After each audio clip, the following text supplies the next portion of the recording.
दवाइयों के बारे में संपूर्ण जानकारी के लिए हमारे चैनल को सब्सक्राइब करें और बेल आइकन को दबाएं। वेलकम गाइस, आज हम जानेंगे लैक्टुलोज सिरप के बारे में। तो सबसे पहले हम जानेंगे इसकी ब्रांड नेम के बारे में और इस सिरप के इस्तेमाल के बारे में और इस सिरप के साइड इफ़ेक्ट के बारे में और इस सिरप का इस्तेमाल कैसे करें और ये सिरप कैसे काम करता है और इस सिरप को किस किस बीमारियों में नहीं लिया जाता है और सबसे लास्ट में जानेंगे इसकी डोजेस के बारे में। तो चलिए अब हम जानेंगे लैक्टुलोज सिरप के बारे में।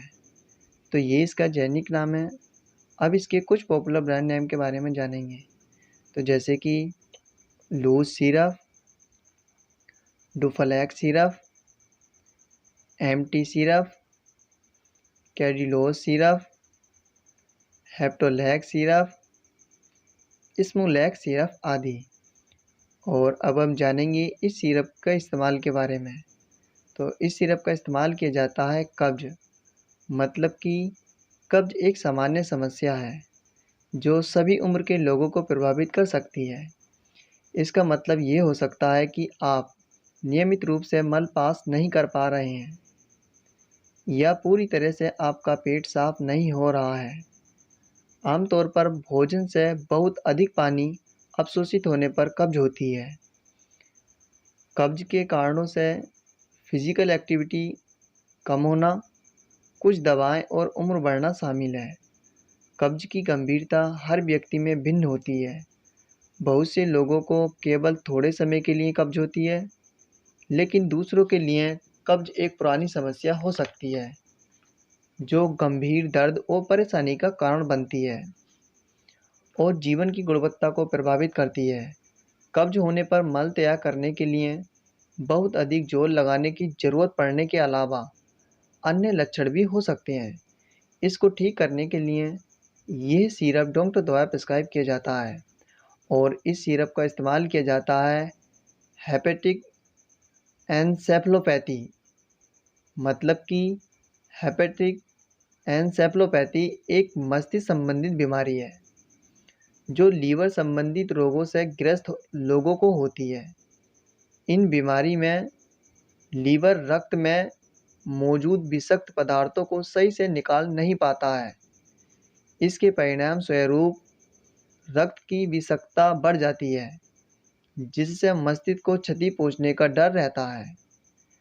हेपेटिक एन्सेफलोपैथी क्रोनिक बीमारी भी हो सकती है। कुछ मामलों में देखा गया है कि रोगी बात करने या इशारे करने में भी असमर्थ हो सकता है और ऐसी स्थिति जारी रहने पर रोगी कोमा में भी जा सकता है। हेपेटिक एन्सेफलोपैथी रोगी को भ्रम और सुस्ती की शिकायत रहती है। इसको ठीक करने के लिए ये सिरप डॉक्टर द्वारा प्रिस्क्राइब किया जाता है। और अब हम जानेंगे इस सिरप के साइड इफ़ेक्ट के बारे में। तो जैसे कि रक्त में पोटेशियम का स्तर कम होना और दस्त होना आदि। और अब हम जानेंगे इस सिरप का इस्तेमाल कैसे करें। तो इस दवा को अपने डॉक्टर के अनुसार लें और इस सिरप के इस्तेमाल करने से पहले लेवल की जांच कर लें। फिर इस सिरप को अच्छी तरह हिलाएं और लैक्टुलोज सिरप को भोजन से पहले या बाद में भी लिया जा सकता है। और अब हम जानेंगे ये सिरप कैसे काम करता है। तो लैक्टुलोज सिरप ऑस्मोसिस प्रक्रिया के तहत आंतों में पानी भेजने का काम करता है, जिससे मल मुलायम होता है और मल त्याग करने में आसानी होती है। और अब हम जानेंगे इस सिरप को किस किस बीमारियों में नहीं लिया जाता है। तो जैसे कि शुगर होना, एलर्जी होना, गैलेक्टोसीमिया होना आदि। और अब हम जानेंगे इस सिरप की डोजेस के बारे में। तो एडल्ट के लिए 30 ml से 50 ml दिन में 3 से 4 बार लिया जा सकता है। आई होप आपको ये वीडियो पसंद आया होगा। अगर ये वीडियो पसंद आया है तो लाइक, सब्सक्राइब और बेल आइकन ज़रूर दबाइएगा।